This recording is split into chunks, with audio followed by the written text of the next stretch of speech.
Hoje é dia de falarmos da realeza, só que hoje eu quero trazer vocês numa viagem ao tempo comigo, lá para o século XVI, no Império Otomano, para falar a história deste grande amor que foi o amor de Hürrem Sultan e Suleiman o Magnífico. Oi, meus amores, sejam bem-vindos a mais um vídeo aqui no canal Soraya Zayed Oficial. Hürrem Sultan, ela nasceu aproximadamente em 1502. Ela era filha de um sacerdote ortodoxo, ela era cristã. Ela nasceu na Rutênia, na região que nós conhecemos hoje como Ucrânia. E ela foi capturada aos 15 anos pelos tártaros da Crimeia. Por que eu falo aproximadamente? Porque em várias fontes, cada fonte que você procura sobre Hürrem, eles falam uma coisa diferente. A idade que ela chegou ao palácio, entre 16 e 18 anos. Mas o que importa, meu amor, é a história, porque é uma história babadeira. Então, daqui pra frente, é só ladeira acima. Hürrem Sultan, quando ela chegou ao palácio, ela foi automaticamente levada até o harém do sultão. Caso você não saiba o que é o harém, ele era o lugar aonde as mulheres do sultão ficavam e aonde os filhos pequenos também ficavam. Só que esse lugar, na informação que o mundo tem, as pessoas acham que era um lugar só para o deleite do sultão e seus exércitos, mas não era assim. Na verdade, muitas mulheres almejavam fazer parte do harém do sultão, porque ali era como se fosse uma universidade, numa época que as mulheres não estudavam, não tinham como ter conhecimento, era tudo muito difícil. Ali dentro do harém elas tinham aulas de canto, dança, música, poesia e religião, porque obviamente essas mulheres, quando elas eram capturadas, na maioria delas, eram cristãs, nunca muçulmanas. Só para você contextualizar. E se você quiser mais detalhes, peça o vídeo, deixa aqui no comentário que eu faço um vídeo específico para você. Quando Hürrem é levada ao harém, ela chega no nome de Roxelana. E eu não vou falar o sobrenome dela porque eu não vou me arriscar, meu amor, porque é muito difícil, é em russo. Mas vamos ficar aqui no Roxelana, que é o que importa.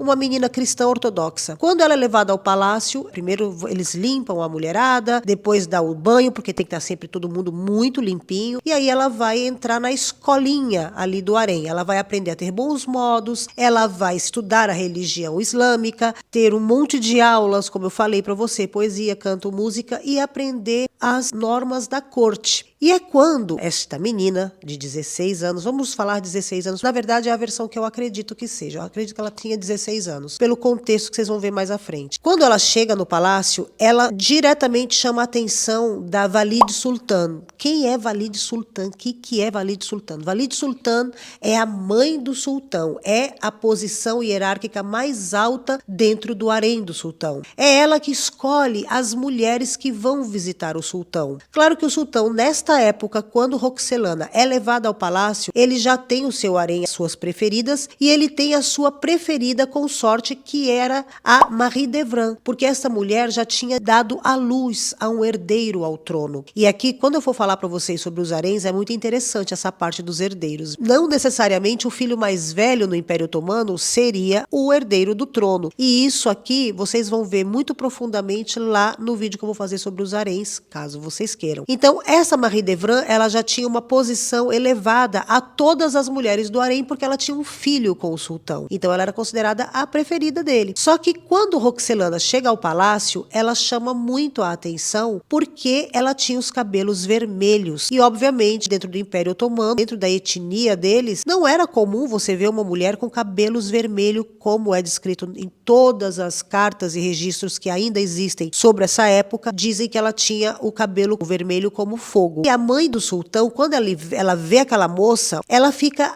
impressionada com a Roxelana, por causa da diferença da beleza dela, porque nos registros, nenhum registro fala que Roxelana era uma mulher belíssima. Todos os registros, assim como os registros de Cleópatra, referem-se a Roxelana como uma mulher à frente de seu tempo e uma mulher estrategista e muito inteligente, além de muito culta. Claro que essa cultura, ela provavelmente deve ter adquirido de seu pai, por ele ser um sacerdote, e também por ela estar dentro ali da escolinha, né, dentro da universidade, que era o harém. No harém, quando ela chega, como eu falei para vocês, ela chama a atenção pela diferença física dela. E a mãe do sultão, automaticamente, já querendo agradar o sultão, traz essa menina para presenteá-lo com Roxelana. Quando ela é levada ao sultão, O sultão, obviamente, ele se encanta pela beleza dela e ela se encanta por ele. Nos registros de cartas, porque sim, este amor entre eles existiu.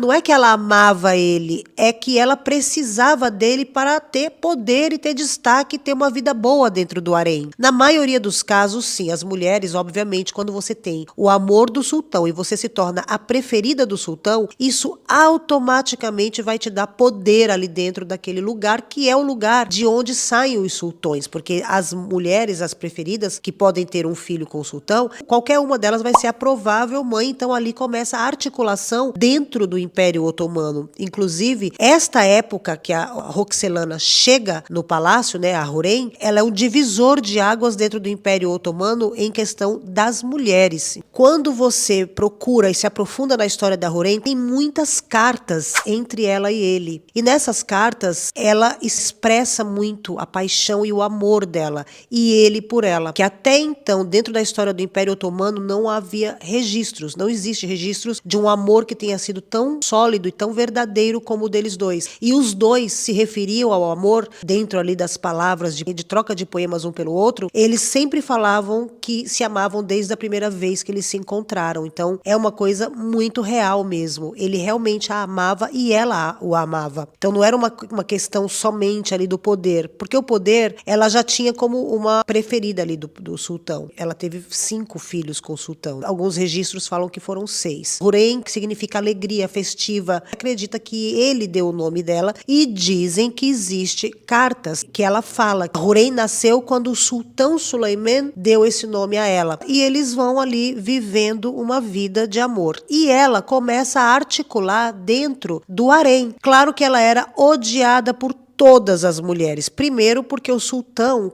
com ela, isso está em registro histórico, ele começa a praticar monogamia. Ele deu uma ou outra escapadinha de cerca, tanto é que existe uma filha dele que não é registrada na maioria dos registros históricos. Dizem que ele teve essa filha com uma outra mulher. Nada disso é confirmado. A única coisa que é confirmada é que ele teve uma filha fora do casamento com a Hürrem. Não se sabe se foi com uma das concubinas, se foi com alguma mulher que foi visitar o palácio, não se sabe. O que se sabe é que esses sultões, eles não copulavam com mulheres de fora do harém. Protocolo que eles tinham que seguir, por isso que eles tinham um harém muito grande, porque eles não ficavam com outras mulheres, porque eles não poderiam ter o risco da outra mulher, de uma mulher de fora, engravidar, porque isso poderia botar o Império Otomano em risco. Isso aqui também é uma prova do amor do sultão pela Hürrem. Ela foi a única mulher que teve 5 filhos dele. Aí você vai procurar dentro da história, e algumas fontes dizem que foram 6 e que uma era uma menina, essa sexta, e faleceu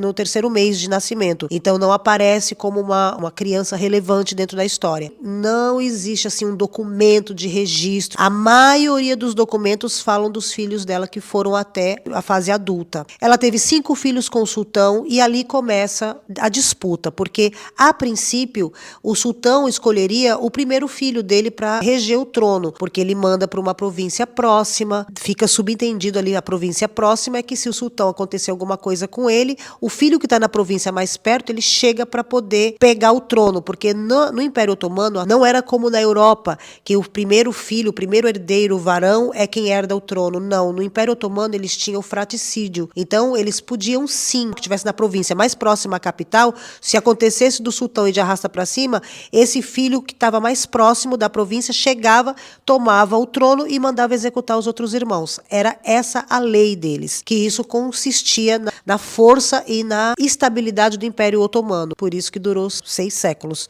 Mas enfim, isso aqui depois a gente fala sobre isso. Quando Hürrem tem 4 filhos homens com o sultão, ela fica muito mais forte. E ela cria mais força quando a mãe do sultão falece. Mas aqui a gente não vai falar muito de política, eu quero focar mais na parte amorosa deles. Antes da mãe dele falecer, ele fez uma coisa que foi inusitada e que desde que o Império Otomano existia até, desde que ele foi fundado, até 1530, 33 ou 20, 500 agora na Conrolha ali, na época que eles fizeram isso, o Suleiman, ele resolve casar com a Hurrem. E claro que o harém foi abaixo, porque isso era contra a lei. E aí o sultão fala que ele que faz as leis e ele que decide o que é melhor ou não para o Império Otomano, sendo que ele era o sultão do mundo. Porque sim, meu amor, nessa época, você sabe o que significava você ter o amor de um homem desse?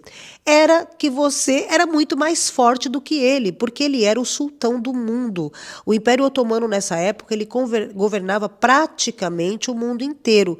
Não governava o mundo inteiro, preste atenção, mas praticamente o mundo inteiro. Então, ele tinha um poder muito grande. Ele era um guerreiro, o Suleiman, ele era um guerreiro estrategista, porém, ele era poeta. Todas as cartas que ele enviava para ela, muitas poesias incríveis, antiquíssimas que tinham, e algumas poesias escritas por ele. Então ele era poeta, ele era ourives, ele sim, para passar o tempo dele e para higienizar a mente dele, o que ele fazia? Ele criava joias. E isso também era uma característica muito peculiar no Suleiman. Por ele gostar e ter um gosto muito refinado, porque ele estudou teologia, letras, história, era uma pessoa que ele tinha um gosto refinado. Por ele ter esse gosto refinado por joias, pelo que era bom, esta época do Império Otomano foi considerada o período de ouro do Império Otomano, porque o Suleiman, além de ser um grande guerreiro, um grande conquistador, um grande administrador, ele também tinha gostos muito refinados, então a corte dele era uma corte muito bonita. Os prédios que ele construiu, né, as construções que ele mandou fazer eram construções maravilhosas que está lá na Turquia para vocês verem. Ele era uma pessoa, apesar de ter o lado guerreiro, ele também tinha esse lado sensível. E esse lado sensível foi o lado que a dona Hurrem pegou. O nome dela foi dado por ele em turco, não sei se eu vou pronunciar direito, mas em turco ficaria algo parecido como Hurrem, alguma coisa assim. Em árabe, Reyem, eles chamam ela de Reyem, ou Ruyem, ou Hurim. Então essas são as versões. E no português, Hurrem. A gente fala Hurrem e é até mais fácil para nossa, né, para nossa língua desenrolar. Bom, essa mulher casou com o sultão. Quando ela casa com o sultão, eles quebram todas as leis, protocolo e tradição possível e imaginável. A mãe do sultão avisa para ele, fala: aqui você está botando todo o Império Otomano em risco daqui para frente. Claro, tem uma história incrível com ele. Ela faleceu antes dele, ela faleceu em 1558, se eu não me engano. Provavelmente ela faleceu, ela tinha 56 ou 58 anos. A morte dela é um enigma até hoje. Alguns historiadores, pelos desenhos, porque foi super bem documentada a doença dela do início ao fim, porque era uma coisa meio que nova ali na época. Então, alguns historiadores acham que ela morreu de câncer e outros historiadores acham que ela foi envenenada gradativamente. Ela foi envenenada durante anos ou meses ali, sabe, para as pessoas não perceberem que ela foi envenenada de uma vez, para causar uma doença e ela fosse assim, supostamente morreu de morte natural, sabe assim? Alguns historiadores apontam essa versão também. Quando ela faleceu, conta-se que o Suleiman, ele foi junto com ela, sabe? Ele já estava triste pela morte do filho dele que ele havia executado. Se você quiser a história do Suleiman, você me conta aí que eu falo para você depois. Mas ele executou sim, ele executou o filho mais velho dele, aquele filho da Marie Devran, que seria supostamente o filho favorito ao trono. Pois é, ele deu uma raça para cima no cara. Ele já estava muito deprimido, ele já estava muito mal. Só que quando a Hurrem faleceu, acabou a vida dele, porque ela era o amor da vida dele. Todas as cartas, todos os poemas, ele sempre assinava dessa forma. Você que é o amor da minha vida, você é meu paraíso, luz da minha escuridão. Ai, gente, é linda as coisas que ele escrevia para ela. Então, eles falam que primeira coisa que ele fez, ele tirou todas as coisas de luxo de dentro do palácio. Era proibido música, canto, dança dentro do palácio. Ele tirou todas as coisas que tinham ornamento, decoração dourada, e ele passou a vestir preto até o final da vida dele. Ele só fazia orar, voltava, não falava com ninguém. Orava, ia para a mesquita rezar, voltava e rezava o dia inteiro. As pessoas falam que ele virou um religioso, assim, super dentro, preso ali, fanático religioso. Não falava mais com as pessoas e foi se definhando. E ela, quando ela faleceu, ela deixou um legado muito grande, porque aqui é o ponto da história. Ela era odiada pelos súditos homens e aclamada pelas mulheres. Ela era uma influencer da época dela. Ela fez luta por causas femininas. Ela criou as construções dela sempre pelas mulheres. Eram banhos para as mulheres. Era muita ONG ali, as coisas, né, de apoio para as viúvas com seus órfãos. Então ela sempre ajudou o povo ali otomano, porém as mulheres mais era o foco dela. E existe inclusive, eu acho que é em Israel, se eu não me engano, uma construção lá, uma coisa que ela criou na época dela, que é para dar comida para os pobres, que funciona até os dias de hoje. Então algumas das fundações que ela criou funcionam até os dias de hoje, cuidando dos pobres. Então, além de mesquitas e coisas, né, faraônicas, vamos dizer assim, que ela fez, né, para poder consolidar e eternizar o nome dela, ela também criou coisas que ajudam pobres até os dias de hoje. E ela era muito admirada pelas mulheres. E ela era considerada como uma mulher que fez tudo o que nenhuma mulher até então conseguia fazer, como, por exemplo, casar com o sultão, com o rei do mundo, se tornando a sultana das sultanas, porque a partir de Hürrem Sultan, ela deu aqui o início da era do sultanato feminino, com outras sultanas trazidas por ela, ali dentro das raízes, da rede dela de influência, foram escolhidas por ela, ali pela rede dela de influência. E se você quiser conhecer as outras sultanas e você gostou desse vídeo, me deixa aqui nos comentários, que aí eu faço sobre o harém, o sultão Suleiman, as sultanas, tem outras sultanas, mas aí você me fala, deixa aqui nos comentários. Espero que você tenha gostado desse vídeo. Eu sei que foi um formato diferente, mas é um vídeo extra aqui pra gente conhecer a história de mulheres maravilhosas, né? E tá edificando as mulheres e também refletir que a gente não pode pensar às vezes, sabe, de você ser uma mulher ali submissa e não sei o quê. Não, a gente tem que ter a submissão, como na Hürrem, né, pelas cartas, pelas histórias, ela era uma mulher submissa, como as egípcias falam aqui. Até eu tenho um vídeo aqui no canal que eu falei para vocês. Aparenta por marido ser submissa, mas na verdade não, ela faz o que ela quer. E ela deixou um legado principalmente para as mulheres, né, do Oriente Médio, do leste europeu. Ela é uma mulher que ela é admirada muito, foi pelo menos admirada muito no leste europeu por causa do fato da nacionalidade dela ser uma mulher ucrânia. Então ela servia de inspiração não somente para o Império Otomano, mas também para mulheres de outros lugares, de outros países muito mais distantes. E o que é mais incrível, numa época que não tinha televisão, não tinha rede social, as pessoas ouviam falar dela porque existem relatos de cartas entre ela e grandes reis de fora do Império Otomano, de reis de fora da Turquia. Então ela realmente fez coisas que eram inimagináveis para uma mulher daquela época e principalmente para uma mulher que foi criada, né, praticamente dentro de um harém. E ela, além de casar com ele, ela conseguiu a liberdade dela, porque ela entrou como escrava.